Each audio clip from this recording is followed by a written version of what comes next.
Horizon John's home UX, and this is US's F-35C first strike, mountain blown to bits in seconds by jump beyond military. I watched a video about of F-30, Israel's F-35 bombed a lot of Iranian places, and like that was a vindication to F-35 in a lot of ways, because F-35 is the one plane that has received way too many bad reputation for whatever reason, from politics to like just people just trying to do economics.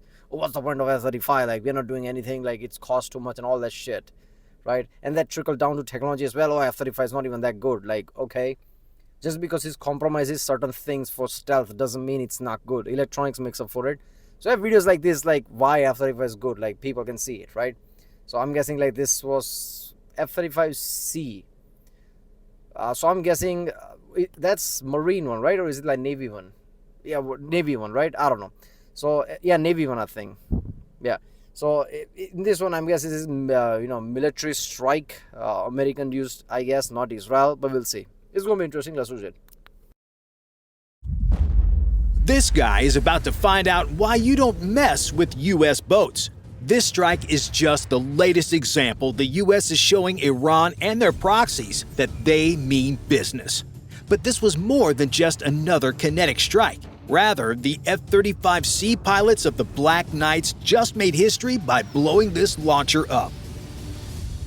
As soon as the pilots of the Black Knights get the all clear to take off, they put their afterburner on and scream down the carrier's runway with nearly 40,000 pounds of thrust at roughly 170 miles per hour. And these aircraft need every bit of juice they have to get safely off deck because of what they're carrying.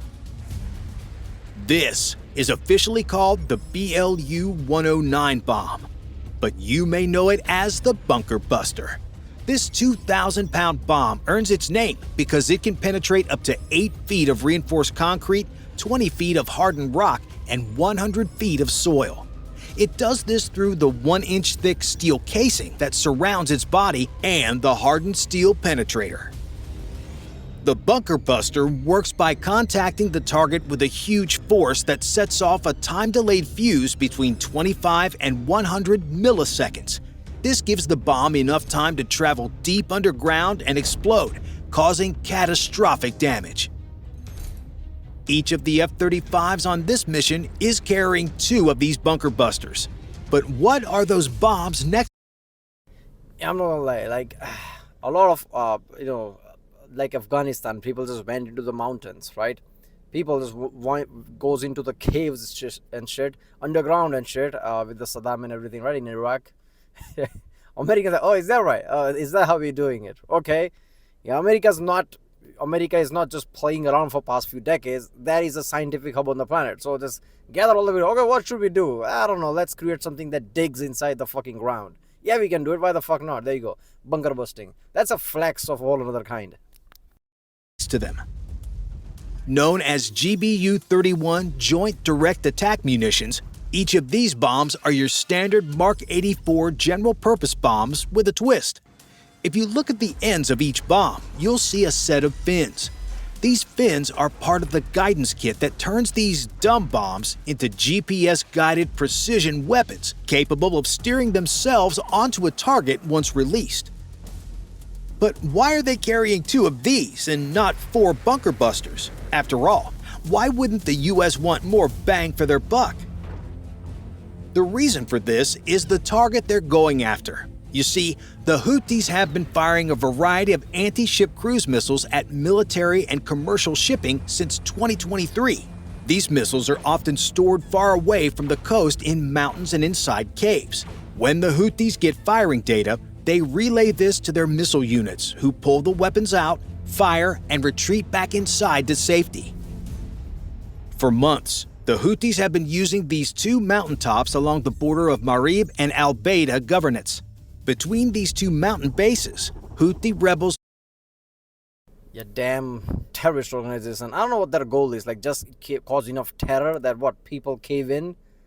Like, who the fuck is going to do that? Like, there was a terror attack on India. That's, everybody's mood is bad, right? And this Houthi thing, like, constantly disrupting everybody's economy, screwing with everyone, because that trade is important. Like, what is the goal? These people are going to be, oh, we're scared, so we're going to back down. Is that what it is? Like, how is destroying everyone's cargo ships gonna help? How is that gonna get you by with anyone's good graces? How does that even work? Of course, this was gonna happen. Ferry people and supplies across this bridge to keep the places well stocked for their continuous firing. The pilots have a mixed loadout because after the planes drop their bunker busters on the target, they'll come in for another pass to use their high explosive JDAMs, which have almost 400 pounds more explosive than their BLU-109 counterparts. Because the Houthi bunkers are located more than 20 feet underground, they'll have to puncture this protective bubble before dropping their JDAMs on the target and detonating the missiles the Houthis think are safe. But while this sounds easy in theory, the breadth and depth of Houthi air defenses makes this anything but. Because of Iranian help, the Houthis have built up the most dangerous air defense network of any group in the world. In fact, the Houthis have thousands of short, medium, and long-range weapons that, if not taken seriously, What, against F-35? Really? How? What the fuck is gonna attack F-35 like that before F-35 has done damage and went away? Like, come on. can definitely take down an aircraft. Don't believe me?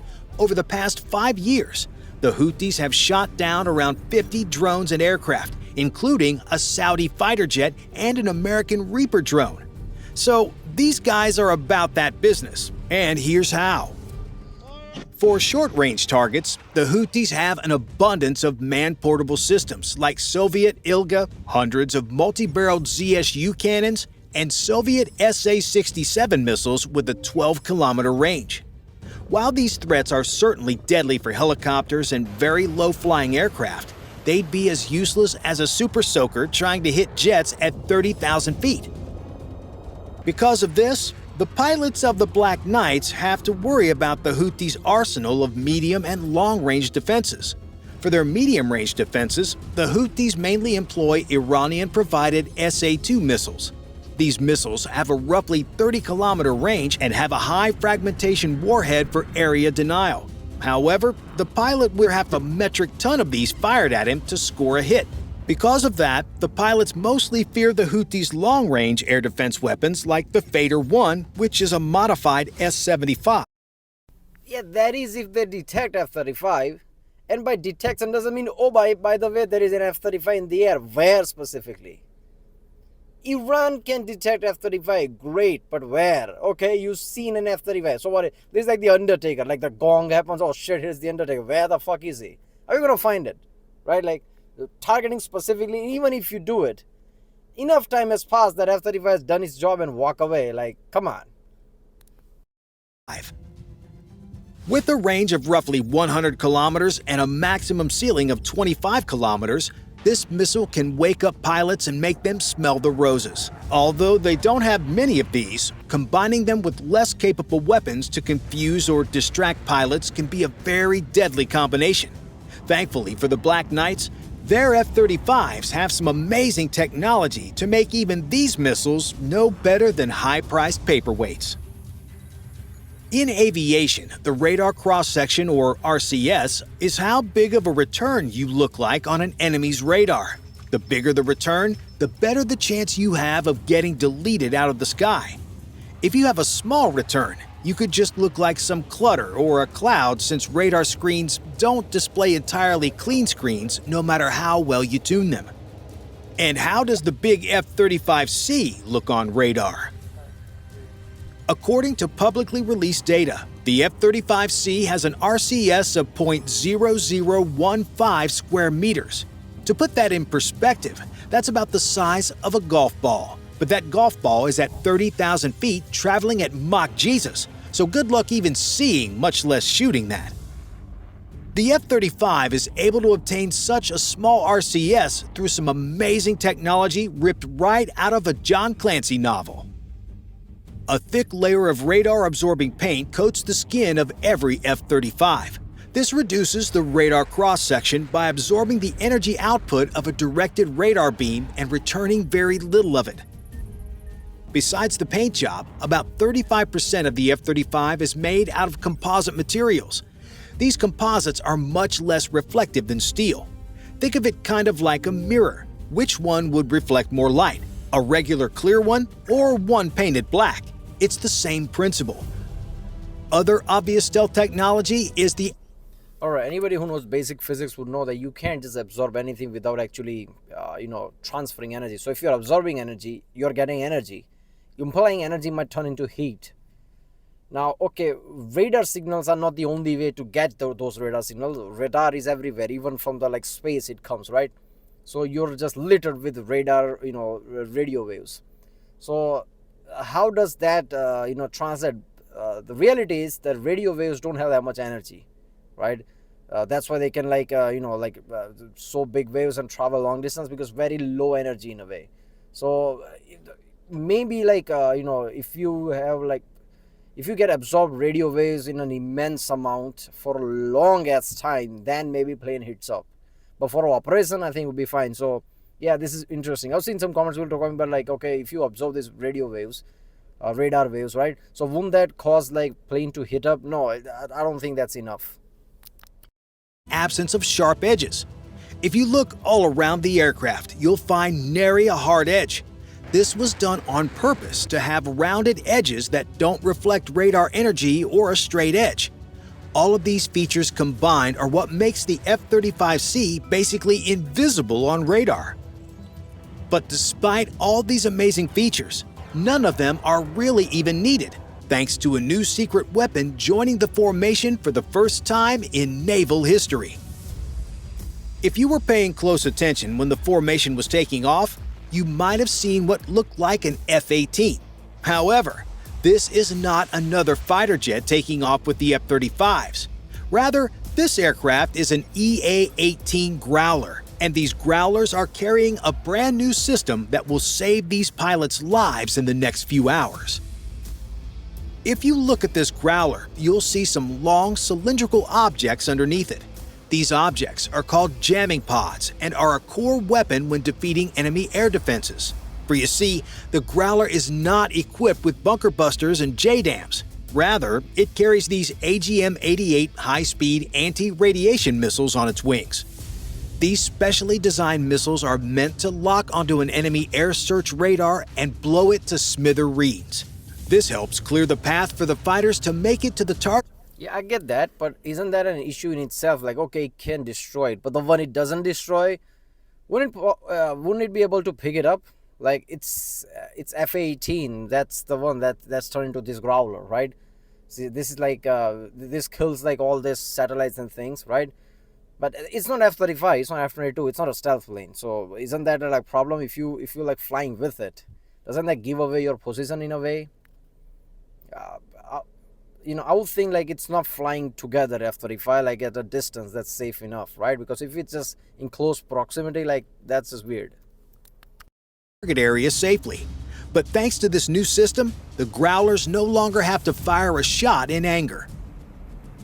Known as the AN/ALQ-249 Next Generation Jammer, this system is a revolutionary weapon that helps block any swing the Houthis might take at the F-35s. It is light years better than its older brother, the AN/ALW-99 jamming pod. Whenever a radar sends out energy, the number of wavelengths per second it sends out is called its frequency. The more wavelengths that go out, the higher the frequency and the more data that comes back. This increases the fidelity of the return and gives more accurate data than a lower frequency radar. Because anti-air radars want to maximize range and accuracy, most of them operate in the medium frequency band of around 1 to 6 GHz, which just happens to be the band the Next Generation Jammer operates in. This is a marked improvement over the AN/ALQ-99 since the jammer operates in more frequencies. More frequencies mean more enemy radars are susceptible to it. And once the jammer gets a lock on the enemy radar, it can fry it by putting out 250 kilowatt bursts. To put that into perspective, that means the next-gen jammer can put out as much energy as your house consumes in a week in a single burst into the enemy radar. This is 10 times the power output of the AN/ALG-99 and is a key reason that even radars that change frequencies will get toasted. After years of development, the Navy finally had its mid-band version ready for deployment, and this is what the Growlers carried on their wings on that mission that day. So, how did all this shiny new weaponry perform? After taking off from the carrier, the two Growlers began racing towards the Yemen coast. Along the way, their next-gen jammers constantly scanned for Houthi air defense radars. To protect the formation of F-35s, any Houthi radars they found had to be destroyed, and they did. According to media reports, the Growlers engaged Houthi radar sites and destroyed them with the next-gen jammer. The number of radar sites destroyed and the types taken out were not disclosed, but we know at least one unlucky team illuminated their radars while the Growlers were on the prowl. Now totally blind, the Houthis on the mountain base carried on blissfully unaware that in a matter of minutes, the U.S. Marine Corps would be there to shake things up a bit. I don't think they were unaware. As soon as that shit happened, they're like, oh, something is coming. Like, I don't think they were unaware after that. Perfectly to plan, the first F-35s dropped their first bunker busters when they were several miles away from the target. In one successive blast after another, each bunker buster fell into the crater of the last one, penetrating deeper and deeper into the mountain with each strike. As Houthi fighters began scrambling for cover, the F-35s came in for round two and hit them with a stone-cold stunner. More than 16,000 pounds of JDAMs rained down on the mountaintops. Locals later reported that at least 7 large explosions, with several secondary detonations occurring as the anti-ship missiles went off. I like how his narration style is one of those old, MTV style, like oh, this is home videos and like just showing top 10s and shit. This is how those videos support, like the way he's saying, right? The way he's making jokes.